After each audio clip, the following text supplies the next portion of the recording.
guest Victoria HEYES.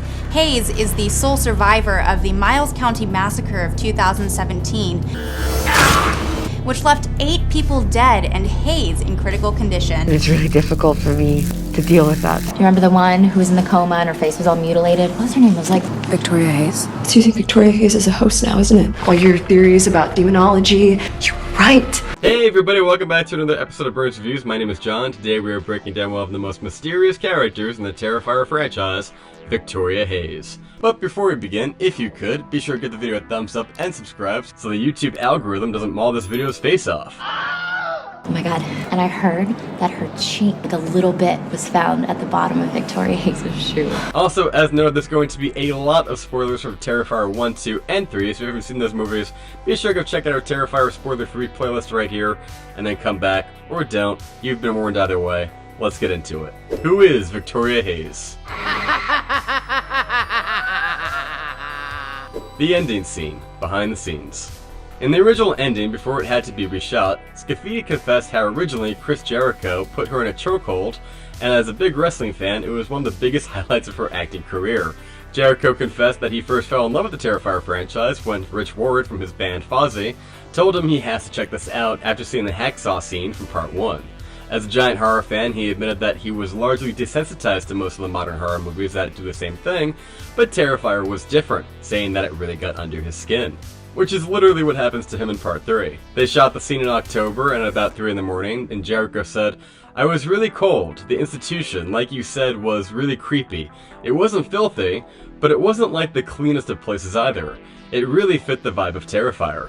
Which to some of you might feel like it's kind of gross, but I kind of love this. I mean, how many times have we seen movies that are shot behind these rear projector screens, like the Batman or the Mandalorian, and it kind of looks cool in a way, but sometimes it just feels really hollow. Jericho said the scene was actually a lot longer and he was featured in it more, but due to Malignant, it was reshot and replaced with an ending that he was not there to reshoot. Honestly, I really want to see this footage. Damien, if you're listening, I know you've seen some of these videos, please release it. I will settle for a black and white photo. I just really want to see Vicky HEYES in a Jericho headlock. I think we all do. But who is Victoria HEYES? Let's go back, shall we? Victoria's journey starts back in October of 2016 when she gets a call from her sister Tara. Tara ran to Art the Clown, who her friend Dawn somewhat provoked, so Art put a knife in her tire, unbeknownst to them. Vicky agrees to pick the two up despite having a midterm tomorrow, but goes anyway so that her roommate can get it on. Vicky really isn't in the first 2 Terrifier movies if you think about it. Leone bookends her character in the prologue and epilogue, but for the most part, the film centers around her sister Tara. As a giant fan of the movie Psycho, Tara and Dawn are killed halfway through, and Vicky becomes the unlikely final girl. Story can't just suddenly change midway through. What about in Psycho? You love that movie. Vicky hears about Art the Clown on the radio, but doesn't think too much of it. When she arrives at Tara's location, Tara has been shot to death, and Dawn, well, she's been split right down the center. With that said, Art finds Tara's phone and texts Vicky to meet her around back, luring her into a trap. From there, Vicky and Art have a little game of cat and mouse for the 3rd act of the film, but for the most part, she just finds all of Art's victims before finally being ran over by Art, who hits her with a car, knocking her clearly across the room, knocking her unconscious.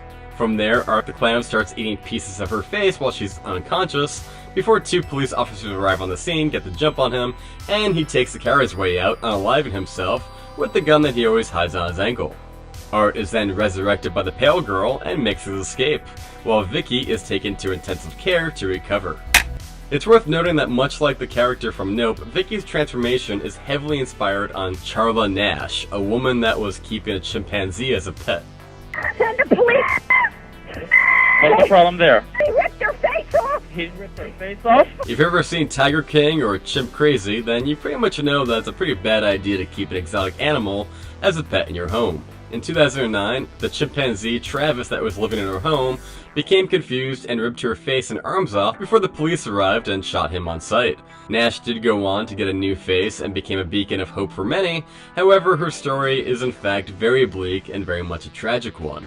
There's also a very famous interview that you can also find online, which very much mirrors the interview that we see with Samantha Scaffidi and Monica Brown. Didn't somebody have their hands pulled off by a chimpanzee? They bite your fingers off. They also grab your dick. They rip your dick off. No, they don't. Yes, they do. They bite your face off. They're not even trying to kill you. They're just trying to torture you. lady after the... Oh, don't show me it. Don't show me it. Can I see it? Okay. And the chimp tore her face apart. She looks like a belly button. A year later, after much rehab, Vicky books a sit-down with Monica Brown, a TV journalist that makes Gail Weathers look like Mother Teresa. Leading up to her interview, according to the Terrifier 2 novelization, it was said that Vicky was befriended by the apparition of the little pale girl.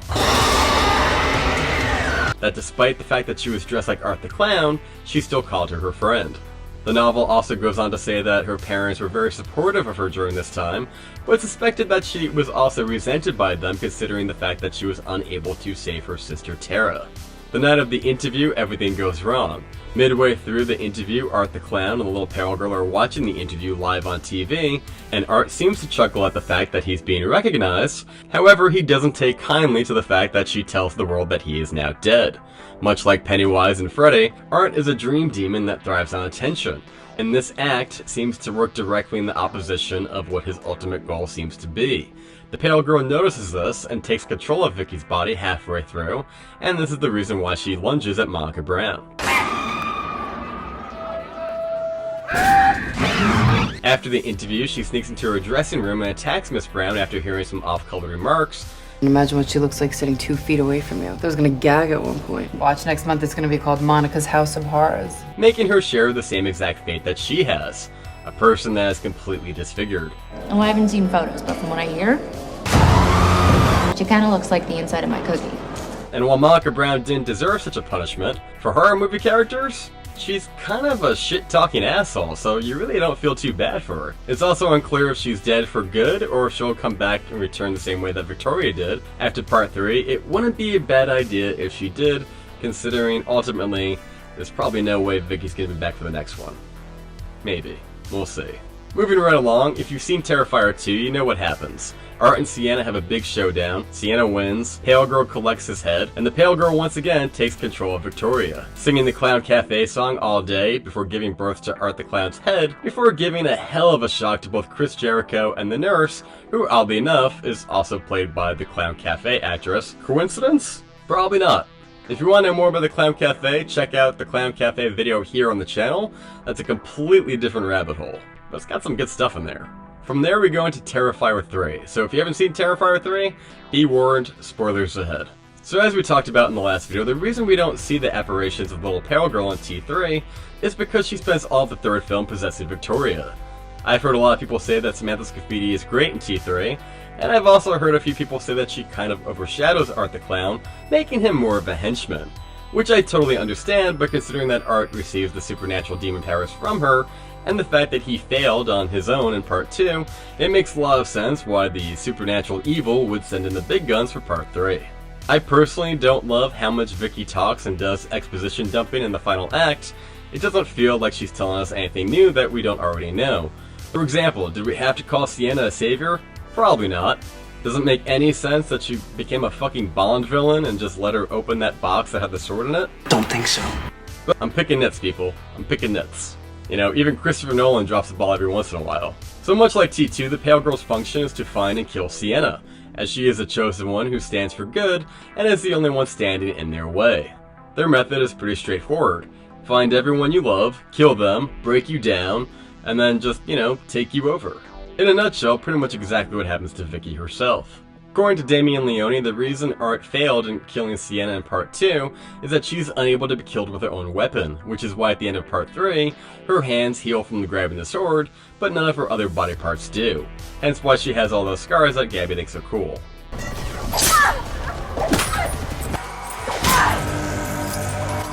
Also, there's a certain rule that says that Art the Clown has to trap Sienna's soul in the Clown Cafe, aka the Hell Portal.